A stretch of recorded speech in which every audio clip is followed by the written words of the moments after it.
नमस्कार. महा M T व्हीमध्ये आपल्या सर्वांचं हार्दिक स्वागत आहे. मी चंद्रशेखर नेने, आंतरराष्ट्रीय घडामोडींचा अभ्यासक. माझ्याबरोबर अविनाश सूर्यवंशी व्हिडिओग्राफर आहेत. सर्वात आधी भारताच्या सुजाण मतदारांचं मनःपूर्वक अभिनंदन.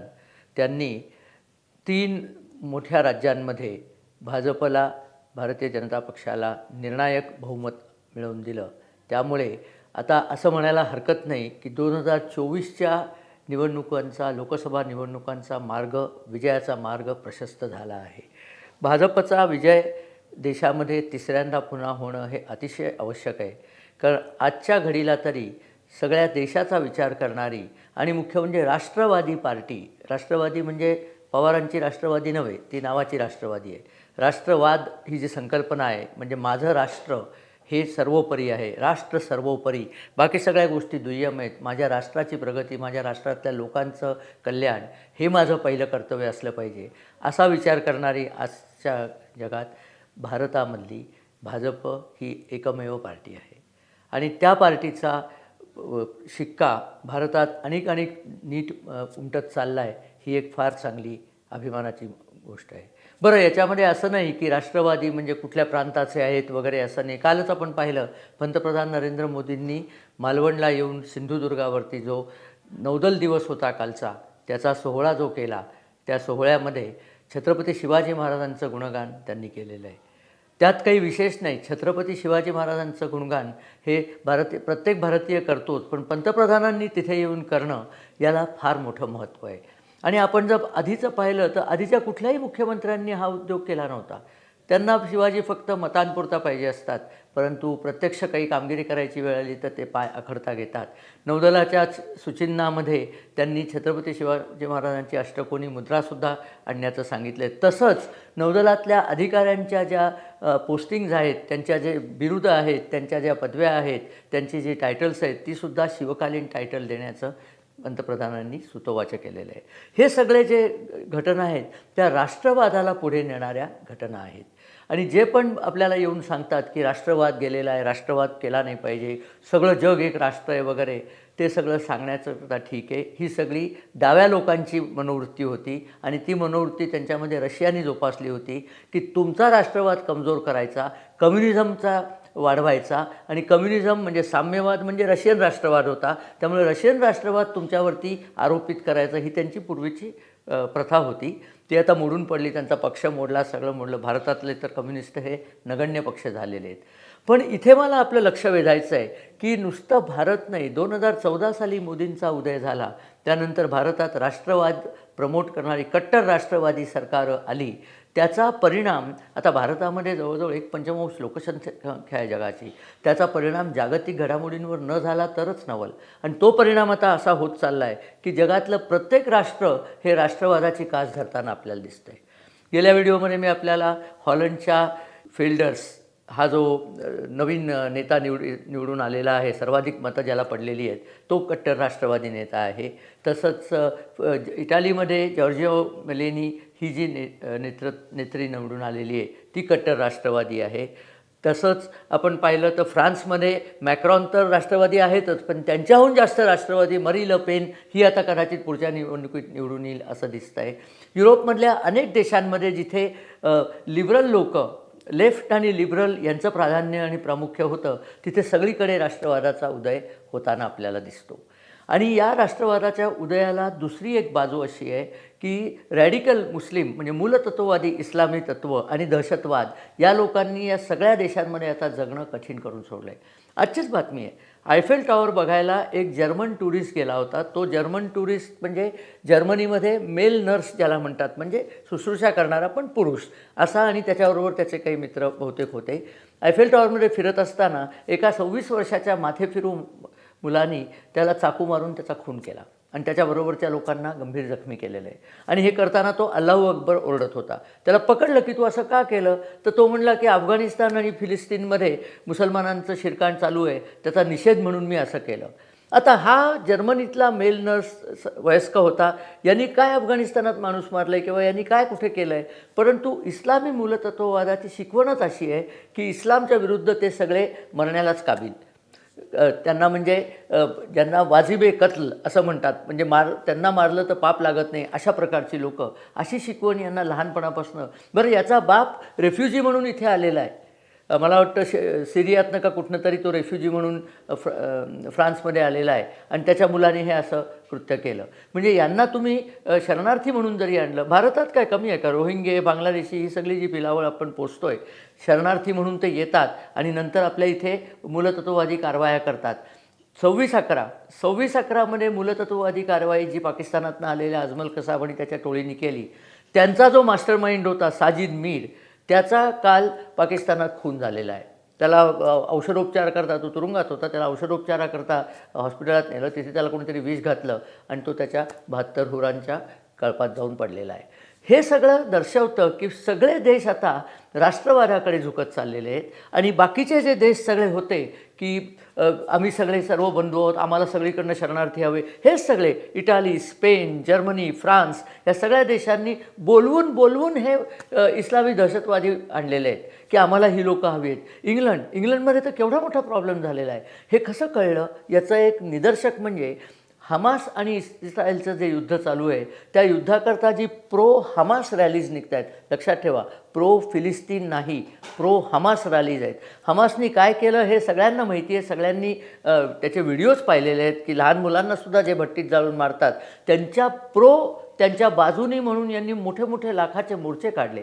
आता अर्थात त्या देशांमध्ये विरोधी मोर्चे पण, प्रो इस्रायल मोर्चे पण निघालेले आहेत, अँटी हमास मोर्चे निघालेले आहेत, अँटी दहशतवाद मोर्चे निघालेले आहेत. परंतु या देशामध्ये या शरणार्थी म्हणून आलेल्या लोकांची अशी मोर्चे काढायची हिंमत होते, याचाच अर्थ या देशाचं काहीतरी चुकलं आहे हे आता त्यांच्या लक्षात यायला लागले.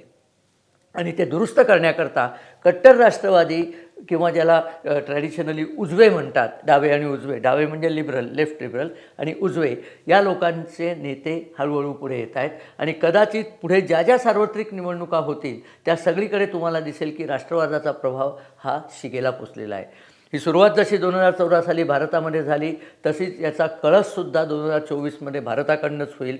भारतीय राष्ट्रवादाकरता आणखीन महत्त्वाच्या काय गोष्टी आहेत, तिथे 1-2 गोष्टींकडे मला नामनिर्देश करायचा आहे. पहिली गोष्ट म्हणजे सीमावर्ती राज्य जी आपली आहेत, त्या सगळ्या सीमावर्ती राज्यांमध्ये भारतीय जनता पक्षाचं राज्य असणं अत्यावश्यक आहे. राजस्थानात ते आता झालेलं आहे, छत्तीसगडमध्ये झालेलं आहे. छत्तीसगड हे खरं सीमावर्ती राज्य नाही आहे, पण आदिवासी बहुल राज्य आहे. त्या आदिवासींचं धर्मांतरण प्रचंड प्रमाणावरती केलं गेलं होतं. भारतामधले आदिवासी बहुल राज्य म्हणजे छत्तीसगड, झारखंड, ओडिशा ही 3 महत्त्वाचे आहेत, आणि मध्य प्रदेश, या 4 महत्त्वाच्या. आणि नॉर्थ ईस्ट म्हणजे ईशान्य भारतात तर खूपच आदिवासी लोकसंख्या आहे. या सगळ्या लोकसंख्येला ख्रिस्ती करण्याचा संकल्प सोडला होता आणि त्याला दुर्दैवाने नेहरूंचा आशीर्वाद होता आणि नेहरूंनी या सगळ्या धर्मपरिरक्षकांना खुली छूट दिली होती आणि त्यांनी जाऊन नॉर्थ ईस्ट इंडिया म्हणजे ईशान्य भारतामध्ये प्रचंड धर्मपरिवर्तन केलं होतं. त्या धर्मपरिवर्तनावर सुद्धा आता टाच येत चाललेली आहे. छत्तीसगडमध्ये त्या धर्मपरिवर्तनावरती टाच येत चाललेली आहे. यावेळेला भाजपच्या विजयामध्ये आदिवासींनी भाजपला भरभरून मतं दिलेली आहेत. ही एक फार चांगली सूचना आहे, ही फार चांगली सुरुवात आहे आणि या सुरुवातीचं लोण आता सगळ्या देशभर पोचणं महत्त्वाचं आहे. इथे आणखीन एक मला गोष्ट सांगायची, कसं हे सगळे मी वेगळे वेगळे विषय का आणतो आहे की सगळ्या जगामध्ये राष्ट्रवादाची आता परिणिती, राष्ट्रवाद हा सर्वोच्च या बाजूला होत चाललेली आहे. धर्मवाद बाजूला ठेवायचा. तुम्हाला जर धर्मवाद करायचा असला तर त्या राष्ट्राचा जो धर्म आहे त्या धर्माच्याबद्दल करा. परकीय आयात केलेल्या धर्माला इथे आणून त्याला रुजवण्याची काही एक गरज नाही आहे. याची आत्ताच थोड्या वेळापूर्वी जपानहून बातमी आली आहे. जपानमध्ये युनिव्हर्सल चर्च नावाची एक ख्रिश्चनांची संघटना आहे. त्या संघटनेची अशी कुख्याती आहे की आपल्या सगळ्या ज्या संघटनेचे मेंबर्स असतात जपानमध्ये ख्रिस्ती कन्व्हर्ट केलेले, त्यांच्याकडनं प्रचंड प्रमाणावर फायनान्शियल डोनेशन्स ते घेतात. आणि ही फायनान्शियल डोनेशन्स इतकी घेतात की त्या कुटुंबाची आर्थिक परिस्थिती पूर्णपणे खालावते. आणि अशाच एका घटनेमुळे आर्थिक परिस्थिती पूर्णपणे खालावली असल्यामुळे तो मुलगा, त्याचं डोकं फिरलं आणि त्याने जाऊन काही वर्षापूर्वी जपानच्या शिंझो अबेंचा खून केला. कारण शिंझो अबेंची आई या चर्चशी संबंधित होती आणि शिंझो अबे पंतप्रधान असताना त्यांच्या सगळी धोरणं या चर्चच्या बाजूनी होती असा त्या मुलाचा आरोप होता. परंतु आज जपानच्या संसदेने एक कायदा पास केला आहे आणि तो कायदा असा आहे की या चर्चला आपली संपत्ती जपानच्या बाहेर नेता येणार नाही.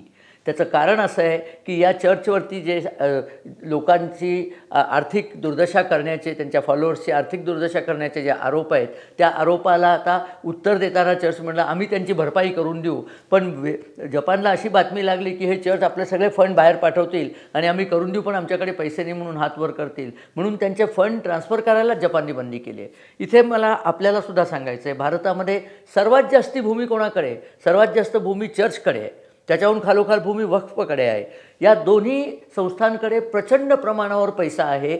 आत्ताच भारत सरकारने कायदाच करायला पाहिजे की या चर्चला एकही पैसा, या वक्फ बोर्डाला एकही पैसा भारताबाहेर नेता येणार नाही. आपली संपत्ती बाहेर जाऊ द्यायची नाही. याकरता एक जनजागृती होणं अत्यावश्यक आहे. यांची संपत्ती कुठनं येते, यांची संपत्ती कशी झाली, एवढ्या जमिनी यांना कशा मिळाल्या, याच्यावरती तर चौकशी कमिशनच बसायला पाहिजे. चर्चला जमिनी इंग्रज आणि पोर्तुगीज काळात मिळाल्या. नंतर वक्फ बोर्डाला पंडित नेहरू या सो कॉल्ड पंडिताच्या काळामध्ये त्यांना भरपूर जमीन मिळाली आणि काँग्रेसच्या राज्यामध्ये त्यांना जमीन मिळतच गेली. मनमोहन सिंग जाण्याच्या मला वाटतं 2 का 3 दिवस आधी त्यांनी वक्फ बोर्डाला हवी तशी जमीन द्यायचा कायदा पास केला. हे सगळं आता आपल्याला चक्र उलटायला पाहिजे. आपल्या देशाची संपत्ती बाहेर जाता कामा नये. बाहेरची संपत्ती आपण कमवायची इच्छा ठेवायची, आपल्या देशाची संपत्ती बाहेर जाऊ देता कामा नये. राष्ट्रवाद हा अतिशय महत्त्वाचा आहे. सीमावर्ती राज्यात जर आपण हे करू शकलो नाही तर आपल्या देशामध्ये नसत्या फालतू लोकांची आवक सुरू होईल. आत्ताच आपण पाहतो की ब्रह्मदेशामध्ये सध्या प्रचंड प्रमाणावर उलथापालथ चालू आहे. तिथल्या मिलिटरी सरकारच्या विरुद्ध लोकल लोकांनी आंदोलन आरंभलेलं आहे. असं झालं की बांगलादेशप्रमाणे आंदोलनकारी पळून जातात कुठे? ते भारतातच येतात. म्हणजे भारताच्या डोक्यावरती रिफ्युजीज मारायचे आणि त्याच्यानंतर ते परत गेले की ते कसे वागतील याची काही गॅरंटी नाही. बांगलादेश आपल्यासमोर उदाहरण आहे. तर हे होऊ द्यायचं नसलं तर सगळ्या सीमावर्ती भागामध्ये भाजप आणि राष्ट्रवादी सरकार येणं अत्यावश्यक आहे. 2024मध्ये तर मोदींचा विजय जवळजवळ निश्चितच आहे. आता मी जवळजवळ अशा करता म्हणतो की निवडणुका प्रत्यक्षात अजून झालेल्या नाही आहेत म्हणून तसं, परंतु त्यांनी आणखीन राष्ट्रवादाला बळकटी मिळेल. आणि राष्ट्रवाद आणि वसुदैव कुटुंबकम याच्यामध्ये अजिबात वाद नाही आहे. वसुदैव कुटुंब म्हणजे सर्व देश, सर्व राष्ट्र हे आमची कुटुंबच आहे, परंतु माझं राष्ट्र हे माझं कुटुंब पहिलं असलं पाहिजे. मी जर माझ्या राष्ट्रातल्या राष्ट्रीय लोकांची काळजी घेऊ शकलो तरच मी जगातल्या लोकांची काळजी घेऊ शकेन. आणि तसं नरेंद्र मोदी सरकारने आपल्याला वॅक्सिन डिप्लोमॅसीच्या वेळेला दाखवलेलं आहे की आपण जगाची काळजी घेण्याला सुद्धा समर्थ आहोत. तर पहिली गोष्ट म्हणजे 3 राज्यामध्ये भाजपचा विजय झाला, 4थ्यामध्ये भाजपचा चांगल्या प्रकारे चंचू प्रवेश झाला, ही चांगली बातमी. दुसरी गोष्ट म्हणजे सगळ्या जगामध्ये राष्ट्रवादाला आता उधाण आलेलं आहे. अमेरिकेतली निवडणूक पुढच्या वर्षी नोव्हेंबरमध्ये जवळजवळ निश्चित आहे की ती निवडणूक ट्रम्प जिंकतील. ट्रम्पसुद्धा राष्ट्रवादाच्याच पावलांवरती पाऊल टाकतात. बायडनसारखा लिबरलिझमचा प्रकार तिथे करत नाहीत. इस्रायल हमास युद्धामध्ये पुन्हा अंडरराईट झालेलं आहे, अधोरेखित झालेलं आहे राष्ट्रवादाचं महत्त्व. तुमचं राष्ट्र वाचवायचं असलं तर तुमचा धर्म आणि तुमचे राष्ट्रभक्त यांचंच सरकार असलं पाहिजे.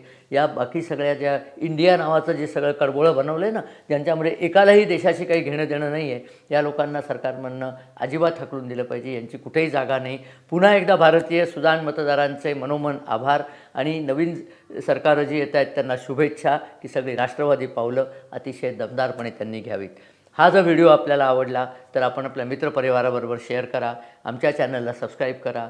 आपले लाईक्स आणि आपले कमेंट्स आमच्या या व्हिडिओवर येऊ देत. नमस्कार आणि धन्यवाद.